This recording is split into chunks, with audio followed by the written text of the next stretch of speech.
Many of them do research that is prioritized by us, right, that we can then utilize to not only substantiate need, but also to supplement our plans.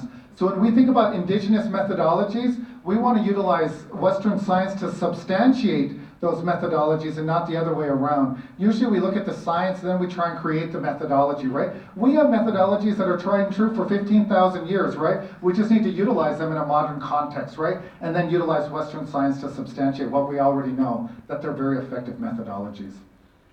We make sure that our plans are implementable, right? You know, as you look at measurable goals, measurable objectives, we can talk about those all day long, but if you're not making correlations to to human capital, who's going to do that work, right, and a timeline, when is that work going to be done, then the probability again goes way down. So as you look at many government and large organization created strategic plans, they end up, gathering dust, becoming shelf art, right? We utilize them for an inventory. We utilize them to substantiate the next grant, right? You know, we want to ensure that we're raising the probability for implementation, right? You know, so you do that by ensuring that you're making those core correlations.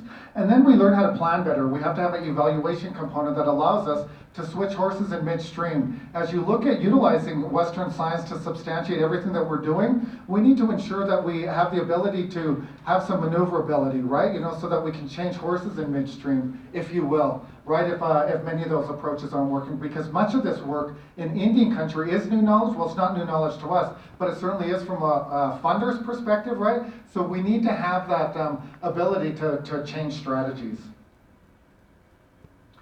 So as you look at a holistic approach, what we're trying to accomplish is in the center, right? Culture and traditional foods, health and well-being, agriculture, food and land access, right? We're making correlations to our strategic pillars on the left. We're utilizing our plans to get there. But if we're not thinking about how we unravel the jurisdictional complexities around trust land management, then it becomes very, very difficult for us to be really productive on land. So everything that we do at Blackfeet is translational so that other tribes can duplicate it. But we need to absolutely unravel those jurisdictional complexities.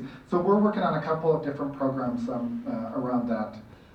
In terms of implementing our vision, we have several irons in the fire right now. We're looking at our E&E initiative, our bison reintroduction into the wild, and as a livestock designation. We're working on a Blackfoot Prime beef label, a co-op that will support the beef bison processing plant. We're in the middle of a feasibility study that really looks at beef and bison processing, allows us to move into that space.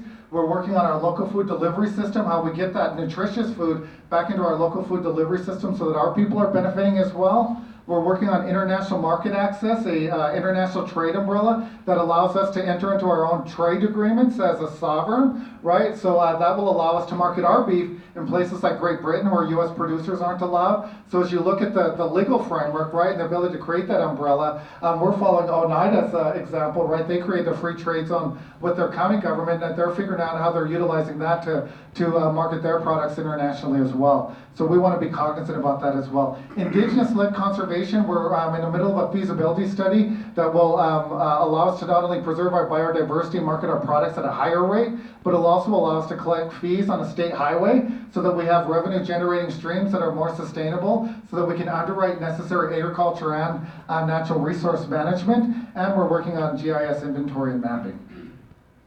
I'm going to get a lot faster because I only have a minute and a half left. So this is our, you can find our food sovereignty strategic plan at www.blackfeetarmp.com. It'll show you our strategic pillars, right? You know, and so I'm not going to go over them. We can have an offline conversation, but those are really the larger overarching goals for our plan. And then this is just a graphic of our partnerships.